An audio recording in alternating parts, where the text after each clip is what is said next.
بسم الله. السلام عليكم مشاهدينا الكرام، مرحبا بكم معايا في فيديو جديد. كنشكر اخوان داخل ارض الوطن وخارج ارض الوطن. كنشكر الناس اللي كيكتبوا تعاليق زوينه في حقي، كنشكركم بزاف بزاف. الناس القدام مرحبا بكم والدار داركم، والناس الجداد تا هما 100 ألف مرحبا بكم. اليوم غادي نحضر معكم او نصايب معكم الرفيسه. هنا عندي دقيق ديال الفينو، عندي 2 كيسان ديال الدقيق ديال الفينو، وهنا عندي 4 الكيسان ديال الفورص او الدقيق الابيض.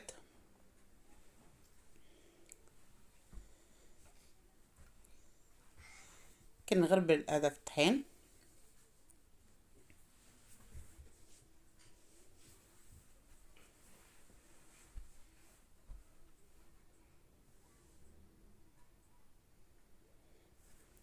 وكنشكر الجاليه، الناس داخل، ناس اخوان الشقيق ديال الاخوات المصريين العراقيين واي فين ما كانوا اخواننا المسلمين، كنشكرهم بزاف بزاف على المساندة ديالهم. انا كنبدا نعجن ديك العجينه كما كيعرف كلهم اخوات، يعني كل شيء تيعرف تبارك الله يعجن. المهم هو المشاركه، كنشاركو معكم.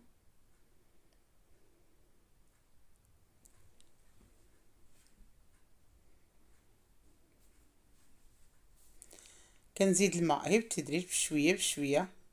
هنا كما كيعرفوا الاخوات، كما كيعرفوا العجينه ديال التريد او الرفيسه ما تتبغيش تكون مطلوقه بزاف، تكون شويه مجموعه، يعني قاصحه شويه، ما تكونش رطبه بزاف، لان الا كانت خفيفه يعني ما غاديش تطلق لينا، ما غاديش تورق لينا مزيان.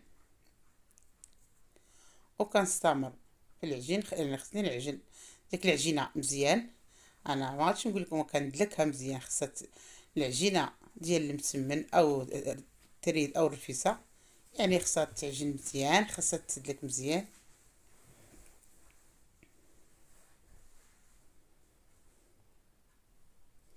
بعد ما عجنتها على كما كتشوفوا على الصوره على هذا القوام هذا، يعني ما خفيفاش وما قاصحاش بزاف.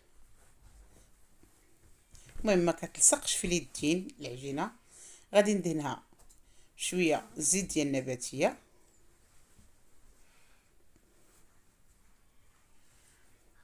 وغادي نديرها في البلاستيكه. انا عجنتها يعني من قبل، عجنتها واحد 3 سوايع تقريبا، خليتها مشيت عاده باش غادي نرجع عليها. هنا عندي الكديد والكرداس او اللحم المجفف اللي فزقته توا من قبل.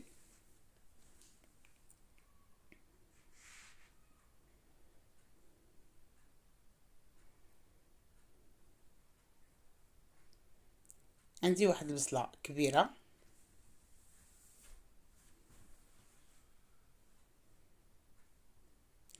غادي نقطعها شنانف.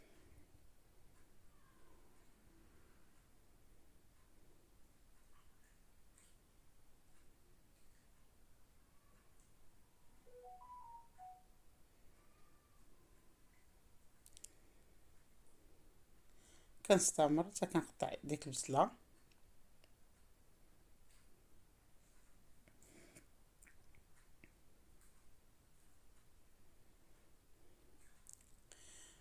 غندير داك القديد والكرداس اللي عندي بعد ما فساك وغسلته مزيان باش تحيد منه ديك الملحه.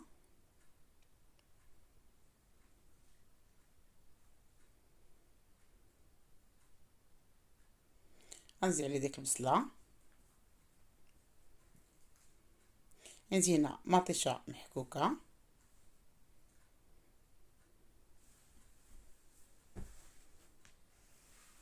عندي واحد الطامه ديال الزعفران، عندي معلقه ديال السكينجبير،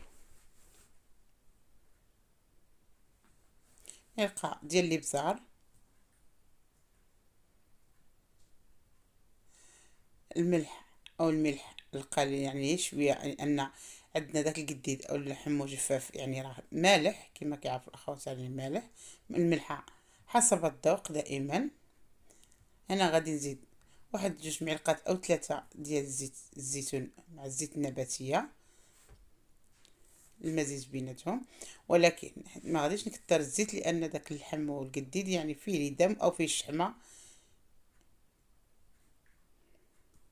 انا زدت عليهم واحد الكاس ديال الماء وغادي نردهم يتشحروا مزيان تطيح هي ديك البصله وتشربوا داك الديك الكرداس تشرب ديك مطيشه مع ديك البصله مع دوك التوابل.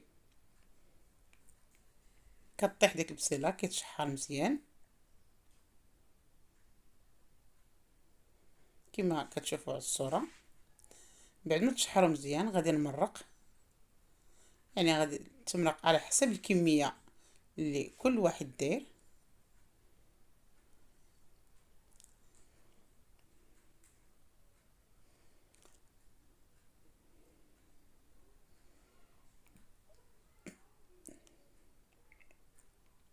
وغادي بعد ما مرقت عليه غادي نسد عليه الطنجره او الكوكوط او طنجره الضغط وغادي نخليه حتى يطيب.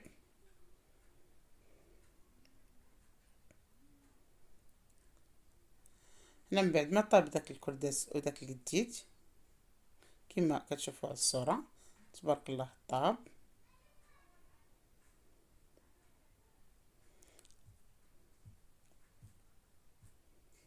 غادي نحيدو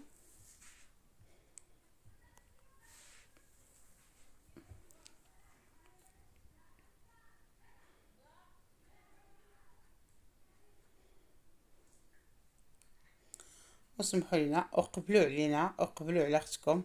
كنتمنى نكون خفيفه على قلبكم.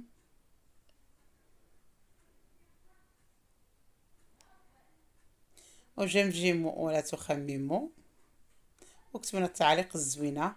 وما تنساوش الجيم البنات، واللي ما اشتركش اشتراك ويحرك الجرس باش يوصلوا كل جديد. انا بعد ما حيد داك القديد والكرداس غادي نزيد فلفله حار، يعني فلفله حاره اختياريه اللي كياكل الحار.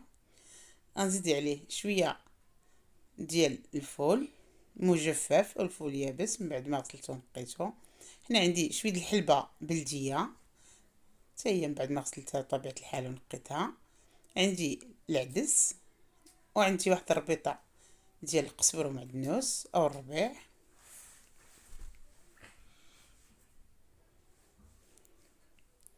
وغادي نمرق عليهم، يعني غادي نمرقوا الماء كافي اللي باش يطيب لنا داك الفول والعدس والحلبه دغيا تيطيبوا، ما غاديش ياخذوا لنا الوقت بزاف باش يبقى لنا ديك يعني لاصوص او المرقه باش غادي نسقيو التريد. يعني خصنا نديروا الماء كافي من الاول.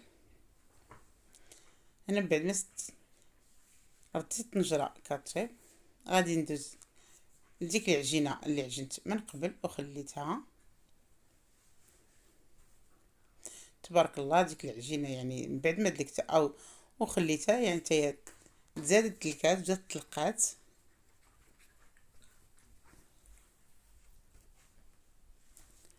غادي نكورهم. غادي ندهن واحد الطاوه بالزيت، عندي الزيت النباتيه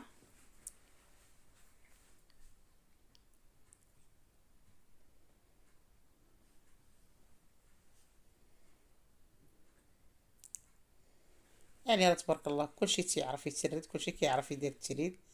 لكن كاينين المبتدئات كاينين البنيتات اللي تيكونوا باقيين صغار يعني ما كي يعني تسمح هما اللي كنوريهم تبارك الله راه كلشي تيعرف يعجن ويدير التريد ويدير مسمن. يعني تبارك الله معروفه يعني كلهم حاذقين كلهم تيعرفوا يطيبوا. هنا بعد ما كورتهم كويرات صغيره غادي ندهنهم بالزيت نباتيه من الفوق غير باش ما يديروش ديك القشره. وغادي نختيهم بديك البلاستيكانيت اللي كنت مغطيها بهم غادي نغطيهم. وغادي ندوز لديك اللي كورت الاولى. غادي ندهن داك سطح العمل بالزيت النباتيه، وغادي ندوز للتوريق كما كتشوفوا على الصوره.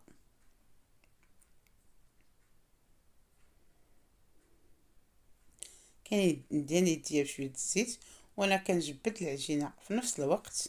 تبارك الله كما كتشوفوا راه العجينه تتمشي معاك كما بيتي.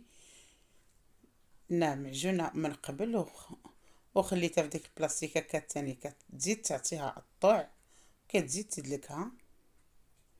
وخصنا صراحه ان خصنا نرقوه مزيان هاد التريد. الا بغيتو التريد صراحه يجيكم زوين، خصو ضروري التورق يكون رقيق حتى كيبدا يبان ليك السطح ديال العمل. هنا درت من بعد ما درت المقله سخنات، غادي ندوز لاول وحده. انتي كتحطيها وانتي كتجبدي في دوك الجوانب، وركزوا على الجوانب مزيان.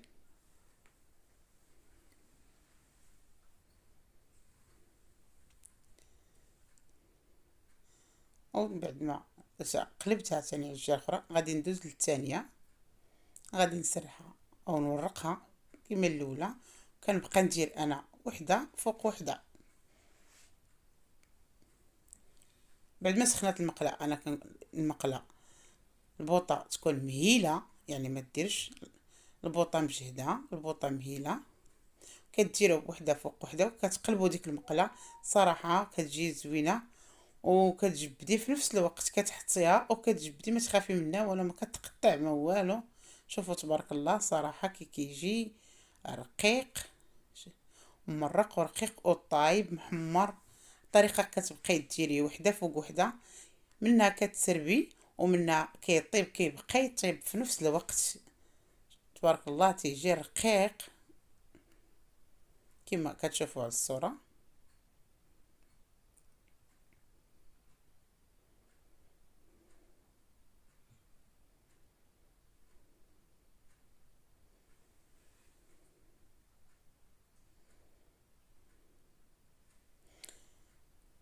غادي ندوز دابا باش نستفهم باش نقطعهم.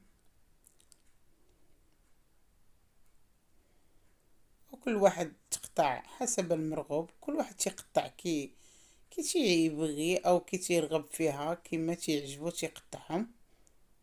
انا غندير 4 أو 3 الورقات وغادي نقطعهم بهذه الطريقه كما كتشوفوا على الصوره.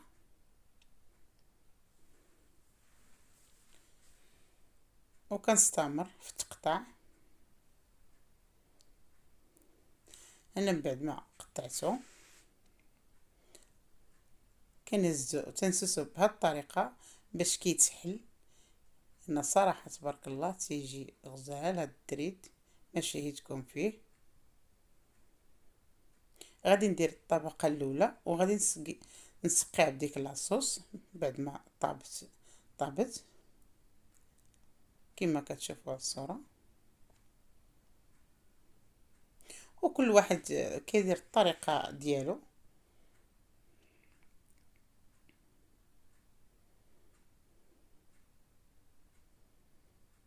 عاود كندير الطبقه الاخرى. انا وليداتي تيبغيو مسقي مزيان، ما تيبغيوش ناشف. ان داكشي كل واحد تيدير الاختيار ديالو.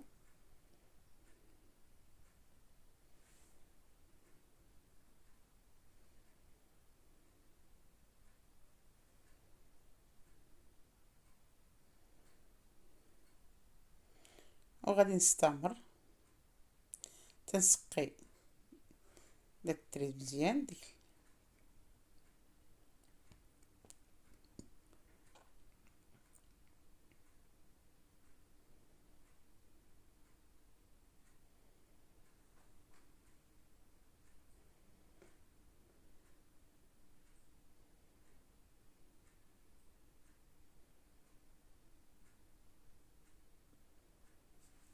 وهذا هو الشكل النهائي كما كتشوفوا على الصوره. من بعد ما طاب وسقيناه وزيناه بالبيض المسلوق. وشكرا على المشاهده، وإلى اللقاء في فيديو قادم إن شاء الله. وسمحوا لنا الأخوات اللي كيتوحموا